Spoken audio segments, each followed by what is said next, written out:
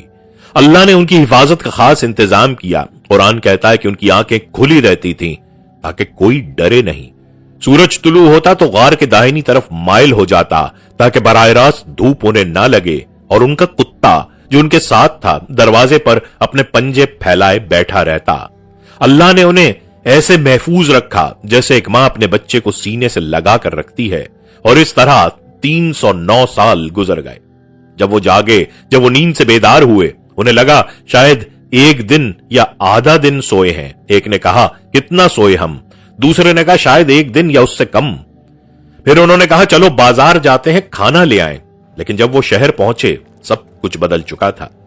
وہ بادشاہ جو انہیں قتل کرنا چاہتا تھا صدیوں پہلے مر چکا تھا۔ وہ بت جن کی پوجا ہوتی تھی ٹوٹ چکے تھے۔ وہ ظلم جو پورے شہر پر چھایا تھا ختم ہو چکا تھا، اور اب اس شہر میں اللہ کے ماننے والے تھے۔ جب لوگوں نے ان نوجوانوں کو دیکھا تو پہچان نہ سکے۔ جب ان کے سکے دیکھے تو پرانے زمانے کے تھے۔ آہستہ آہستہ سب سمجھ گئے یہ وہ نوجوان ہیں جن کے بارے میں کہانیاں مشہور تھیں، جو ایمان کی خاطر گھر چھوڑ گئے تھے، جن کے بارے میں لوگ سوچتے تھے کہ مر گئے ہوں گے، لیکن اللہ نے انہیں زندہ رکھا 309 سال تک۔ اس کہانی کا سبق آج کے لیے، یہ کہانی صرف تاریخ نہیں ہے۔ آج آپ کے ارد گرد بھی فتنے ہیں، آج بھی لوگ آپ کو کہتے ہیں نماز چھوڑو، حجاب اتارو، سچ کو جھوٹ کہو، غلط کو صحیح مانو۔ آج بھی وہی دباؤ ہے جو اصحاب الکہف پر تھا، صرف فرق یہ ہے کہ آج کی تلوار لوہے کی نہیں، سوشل میڈیا، رائے عامہ اور مذاق کی ہے۔ اور اصحاب الکہف کا جواب کیا تھا؟ انہوں نے کہا ہم نہیں ڈرتے، ہم نہیں جھکتے، ہمارا رب اللہ ہے۔ وہ تنہا تھے لیکن انہوں نے اللہ کو چھوڑا نہیں، وہ کمزور تھے لیکن انہوں نے سچ کو نہیں چھوڑا، اور اللہ نے انہیں ایسے عزت دی کہ آج 1400 سال بعد بھی قرآن میں ان کا ذکر ہے۔ یاد رکھیں جب آپ اللہ کی خاطر کو چھوڑتے ہیں، اللہ آپ کو اس سے کہیں بہتر چیز عطا کرتا ہے۔ دوسری کہانی، 2 باغوں والا آدمی، دولت کا امتحان۔ ایک چھوٹا سا گاؤں، 2 دوست بچپن سے ساتھ، لیکن وقت کے ساتھ ساتھ ایک امیر ہو گیا، بہت امیر، اور دوسرا وہیں کا وہیں رہا۔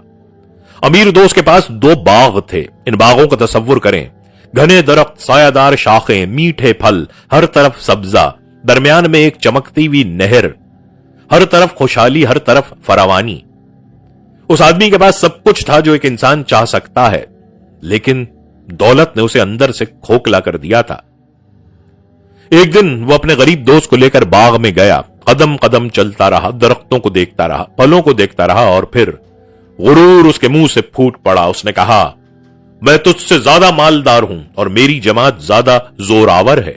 پھر اپنے باغ میں داخل ہوا اور کہا میں نہیں سمجھتا کہ یہ کبھی فنا ہو جائے گا، اور میں نہیں سمجھتا کہ قیامت آئے گی، اور اگر میرے رب کے پاس جانا بھی ہوا تو یقیناً مجھے وہاں بھی اس سے بہتر ملے گا۔ کیسا تکبر، کیسا غرور! اس نے 3 گناہ ایک ساتھ کیے۔ پہلا دولت پر گھمنڈ کیا، دوسرا قیامت کا انکار کیا، تیسرا اللہ کی نعمت کو اپنی محنت سمجھا۔ غریب دوست نے کیا کہا؟ اس نے جواب دیا، اور اس کے الفاظ قرآن میں محفوظ ہو گئے۔ کیا تو نے اس ذات سے انکار کر دیا جس نے تجھے مٹی سے، پھر نطفے سے پیدا کیا، پھر تجھے پورا انسان بنایا؟ لیکن میرے لیے تو وہی اللہ ہے میرا رب، اور میں اپنے رب کے ساتھ کسی کو شریک نہیں کرتا۔ پھر اس نے کہا کاش تو نے اپنے باغ میں داخل ہوتے وقت کہا ہوتا ماشاء اللہ لا قوت الا باللہ، یعنی جو اللہ چاہے طاقت صرف اللہ کو ہے۔ یہ وہ الفاظ ہیں جو آج بھی ہمیں پڑھنے چاہیے جب ہم کوئی نئی نعمت دیکھیں، اپنا گھر دیکھیں، اپنی گاڑی دیکھیں، اپنے بچے دیکھیں، ماشاء اللہ لا قوت الا باللہ۔ اگلی صبح امیر آدمی اپنے باغ کی طرف بڑھا اور رک گیا، باغ نہیں تھا۔ رات میں اللہ کا عذاب آیا، آسمان سے آفت اتری، درخت گرے، نہر سوکھ گئی، پھل خاک میں مل گئے، سب کچھ جس پر اسے ناز تھا ایک رات میں ختم ہو گیا۔ قرآن کہتا ہے اور وہ اپنی ہتھیلیاں ملتا رہا اس چیز پر جو اس نے اس میں خرچ کی تھی، اور وہ اپنی چھتوں پر گری پڑی تھی، اور اس کی زبان سے نکلا کاش میں نے اپنے رب کے ساتھ کسی کو شریک نہ کیا ہوتا، لیکن اب بہت دیر ہو چکی تھی۔ اس کہانی کا سبق یہ کہانی آج کتنی فیملیئر لگتی ہے. آج کتنے لوگ ہیں جو گاڑی گھر کاروبار مل جانے کے بعد نماز چھوڑ دیتے ہیں. آج کتنے لوگ ہیں جو امیر ہو کر غریب رشتہ داروں کو پہچاننا بند کر دیتے ہیں. آج کتنے لوگ ہیں جو انسٹاگرام پر اپنی دولت دکھاتے ہیں لیکن اللہ کا شکر ادا نہیں کرتے. دولت ایک امتحان ہے، انعام نہیں. اور اس امتحان میں پاس ہونے کا طریقہ یہ ہے، جب نعمت ملے ماشاءاللہ کہیں، جب دولت آئے زکات دیں، جب طاقت ملے جھکیں اللہ کے آگے، کیونکہ جو اللہ نے دیا وہ اللہ واپس بھی لے سکتا ہے، اور جو اللہ کو یاد رکھتا ہے اللہ اسے کبھی نہیں بھولتا. تیسری کہانی حضرت موسیٰ علیہ السلام اور حضرت خضر علیہ السلام، علم کا امتحان. یہ سورہ الکہف کی سب سے طویل اور سب سے گہری کہانی ہے، اور شاید سب سے ضروری، کیونکہ یہ کہانی اس سوال کا جواب دیتی ہے جو ہر انسان کے دل میں ہے: اللہ میرے ساتھ یہ کیوں ہو رہا ہے؟ اللہ نے حضرت موسیٰ علیہ السلام کو ایک دن فرمایا: میرے بندوں میں سے ایک بندہ ہے مجمع البحرین میں جو تم سے زیادہ علم رکھتا ہے. یہ سن کر حضرت موسیٰ علیہ السلام نے کہا: اے رب، میں اس تک پہنچنا چاہتا ہوں. حضرت موسیٰ علیہ السلام جو اللہ کے نبی تھے، جن سے اللہ نے براہ راست کلام کیا، جنہوں نے فرعون جیسے طاقتور بادشاہ کو للکارا، جن کے ہاتھوں سمندر پھٹا، وہ پھر بھی سیکھنے کے لیے نکل پڑے. یہ پہلا سبق ہے. علم کبھی مکمل نہیں ہوتا. جتنا بڑا عالم ہو اتنا زیادہ سیکھنے کی کوشش کرے. حضرت موسیٰ علیہ السلام اپنے خادم کے ساتھ چلے، لمبا سفر طے کیا اور آخرکار انہیں خضر علیہ السلام مل گئے. خضر علیہ السلام وہ بندہ جسے اللہ نے خصوصی علم عطا کیا تھا، لدنی علم، یعنی براہ راست اللہ کی طرف سے. حضرت موسیٰ علیہ السلام نے کہا: کیا میں آپ کے ساتھ رہ سکتا ہوں تاکہ آپ مجھے وہ علم سکھائیں جو آپ کو دیا گیا ہے؟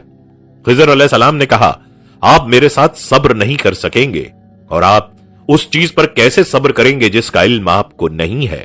موسیٰ علیہ السلام نے کہا: انشاءاللہ آپ مجھے صابر پائیں گے اور میں کسی معاملے میں آپ کی نافرمانی نہیں کروں گا. خضر علیہ السلام نے شرط رکھی: ٹھیک ہے، لیکن کسی چیز کے بارے میں مجھ سے نہ پوچھنا جب تک میں خود نہ بتاؤں. اور سفر شروع ہوا. وہ دونوں چل رہے تھے کہ انہیں ایک کشتی نظر آئی. غریب ملہ اس کشتی سے روزی کماتے تھے. انہوں نے خضر علیہ السلام اور موسیٰ علیہ السلام کو مفت سوار کرا لیا، اور جب کشتی درمیان سمندر میں پہنچی، خضر علیہ السلام نے اٹھ کر کشتی میں سوراخ کر دیا. حضرت موسیٰ علیہ السلام سے رہا نہ گیا. کیا آپ نے یہ اس لیے کیا کہ لوگوں کو ڈبو دیں؟ بہت برا کام کیا آپ نے. خضر علیہ السلام نے کہا: میں نے نہیں کہا تھا کہ آپ میرے ساتھ صبر نہیں کر سکتے. موسیٰ علیہ السلام نے معافی مانگی: مجھے معاف کریں، میں بھول گیا. اور سفر جاری رہا. وہ آگے بڑھے. راستے میں کچھ بچے کھیل رہے تھے. خضر علیہ السلام نے ایک بچے کو پکڑا اور اسے قتل کر دیا. حضرت موسیٰ علیہ السلام تڑپ اٹھے: کیا آپ نے ایک بے گناہ جان کو قتل کر دیا؟ یہ تو بہت برا کام ہوا. خضر علیہ السلام نے پھر یاد دلایا: کیا میں نے نہیں کہا تھا کہ آپ میرے ساتھ صبر نہیں کر سکتے؟ موسیٰ علیہ السلام نے کہا: اگر میں نے اس کے بعد بھی کچھ پوچھا تو آپ مجھے چھوڑ دیجئے. آگے ایک گاؤں آیا. وہ تھکے ہوئے تھے، بھوکے تھے. انہوں نے گاؤں والوں سے کھانا مانگا، لیکن گاؤں والوں نے انکار کر دیا، مہمان نوازی نہ کی. اور اسی گاؤں میں ایک دیوار تھی جو گرنے والی تھی. خضر علیہ السلام نے اسے سیدھا کر دیا. موسیٰ علیہ السلام سے نہ رہا گیا. یہ لوگ ہمیں کھانا بھی نہیں دے رہے اور آپ نے ان کی دیوار مفت ٹھیک کر دی. کم از کم اجرت تو لیتے. اور یہی وہ لمحہ تھا جب خضر علیہ السلام نے کہا: بس یہی ہماری اور آپ کی جدائی ہے. اور پھر خضر علیہ السلام نے ایک ایک کر کے ہر واقعے کا راز کھولا. وہ کشتی غریب لوگوں کی تھی جو سمندر میں کام کرتے تھے. آگے ایک ظالم بادشاہ تھا جو ہر صحیح سالم کشتی چھین لیتا تھا. میں نے چاہا کہ اسے عیب دار کر دوں تاکہ وہ اسے نہ لے جائے اور غریب ملاحوں کی روزی بچ جائے. سوچیں، جو چیز نقصان لگی وہ اصل میں بچاؤ تھی، جو چیز ظلم لگی وہ اصل میں رحمت تھی. بچے کا راز: یہ بچہ مومن ماں باپ کا بیٹا تھا. اللہ کے علم میں تھا کہ بڑا ہو کر یہ کافر بنے گا اور اپنے ماں باپ کو کفر اور سرکشی میں مبتلا کرے گا. اللہ نے چاہا کہ ان کا رب انہیں اس کے بدلے ایسا بیٹا دے جو پاکیزگی میں بہتر ہو. دیوار کا راز: وہ دیوار شہر کے 2 یتیم بچوں کی تھی. اس کے نیچے ان کا خزانہ دفن تھا جو ان کے باپ نے چھوڑا تھا. تمہارے رب نے چاہا کہ یہ بچے جوان ہوں اور اپنا اپنا خزانہ نکالیں. یہ تمہارے رب کی رحمت ہے. اس کہانی کا سبق: یہ کہانی ہر اس انسان کے لیے ہے جس نے کبھی سوچا میری نوکری کیوں گئی، میری شادی کیوں ٹوٹی، میرا کاروبار کیوں ڈوبا، میں بیمار کیوں ہوا. شاید وہ نوکری جانا آپ کو ایک بہتر راستے کی طرف موڑنا تھا، شاید وہ رشتہ ٹوٹنا آپ کو کسی بڑے نقصان سے بچانا تھا، شاید وہ بیماری آپ کو اللہ کے قریب لانا تھا۔ ہم ایک چھوٹی سی کھڑکی سے دنیا دیکھتے ہیں، اللہ پوری کائنات دیکھتا ہے، ماضی، حال، مستقبل سب ایک ساتھ۔ جو ہمیں نقصان لگتا ہے اللہ کے علم میں وہ ہماری بھلائی ہو سکتا ہے۔ اس لیے جب تکلیف آئے صبر کریں، یقین رکھیں اور کہیں اللہ جانتا ہے، میں نہیں جانتا۔ چوتھی کہانی ذوالقرنین یعنی طاقت کا امتحان، اور یہ کہانی شاید سب سے زیادہ ضروری ہے آج کی دنیا کے لیے، جہاں طاقتور ظالم ہے، جہاں پیسے والے بے ایمان ہیں، جہاں رہنما اپنے لوگوں کو بھول گئے ہیں۔ ذوالقرنین کون تھے؟ مفسرین کے درمیان اختلاف ہے، لیکن بیشتر کا کہنا ہے کہ یہ ایک عظیم عادل بادشاہ تھے جو اللہ کے سچے بندے تھے۔ اللہ نے انہیں کیا دیا؟ قرآن کہتا ہے، اور ہم نے اسے زمین میں قدرت دی اور ہم نے اسے ہر چیز کا ذریعہ دیا، یعنی اللہ نے انہیں طاقت دی، وسائل دیے، رسائی دی مشرق سے مغرب تک۔ ذوالقرنین نے مغرب کی طرف سفر کیا، وہاں پہنچے تو ایک قوم ملی۔ اللہ نے فرمایا، اے ذوالقرنین، آپ چاہیں تو انہیں سزا دیں اور چاہیں تو ان سے نیکی کریں۔ ذوالقرنین نے کیا کہا؟ جو ظلم کرے گا ہم اسے سزا دیں گے، اور جو ایمان لائے گا اور نیک کام کرے گا اس کے لیے بھلائی ہے۔ طاقت ملی، انصاف کیا، قدرت ملی، ظلم نہیں کیا۔ پھر مشرق کی طرف گئے، ایک ایسی قوم کے پاس پہنچے جو سورج کے سامنے بے آڑ تھی، کوئی چھت نہ تھی، کوئی سایہ نہ تھا۔ انہوں نے ان کی مدد کی، ان کا حال دیکھا، آگے بڑھے۔ پھر وہ دو پہاڑوں کے درمیان پہنچے، وہاں ایک قوم تھی جو ایک اجنبی زبان بولتی تھی، وہ مصیبت میں تھے۔ انہوں نے ذوالقرنین سے کہا، یاجوج اور ماجوج اس زمین میں فساد کرتے ہیں، کیا ہم آپ کے لیے کچھ خرچ کریں اس شرط پر کہ آپ ہمارے اور ان کے درمیان ایک رکاوٹ بنا دیں؟ ذوالقرنین نے کیا کہا؟ جو میرے رب نے مجھے دیا ہے وہ بہتر ہے، تم مجھے پیسہ مت دو، بس اپنی محنت لاؤ۔ کیا شاندار جواب! طاقت ہو تو پیسہ نہیں مانگتے، خدمت کرتے ہیں، وسائل ہوں تو لوٹتے نہیں، تعمیر کرتے ہیں۔ اور پھر انہوں نے دیوار بنائی، لوہے کے ٹکڑے لائے، بھٹیوں میں گرم کیا، پھر پگھلا ہوا تانبا اوپر سے ڈالا، ایک دیوار جو لوہے اور تانبے سے بنی، جسے یاجوج ماجوج نہ کاٹ سکے نہ پھاند سکے۔ لوگ محفوظ ہو گئے۔ اور ذوالقرنین نے کیا کہا؟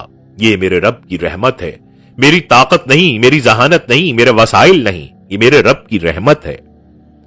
اس کہانی کا سبق آج کے لیے، ذوالقرنین کے پاس جو تھا آج بھی لوگوں کے پاس ہے۔ کسی کے پاس پیسہ ہے، کسی کے پاس اثر و رسوخ ہے، کسی کے پاس علم ہے، کسی کے پاس آواز ہے، سوشل میڈیا پر لاکھوں فالوورز ہیں۔ سوال یہ ہے، آپ اس طاقت کو کس طرح استعمال کر رہے ہیں؟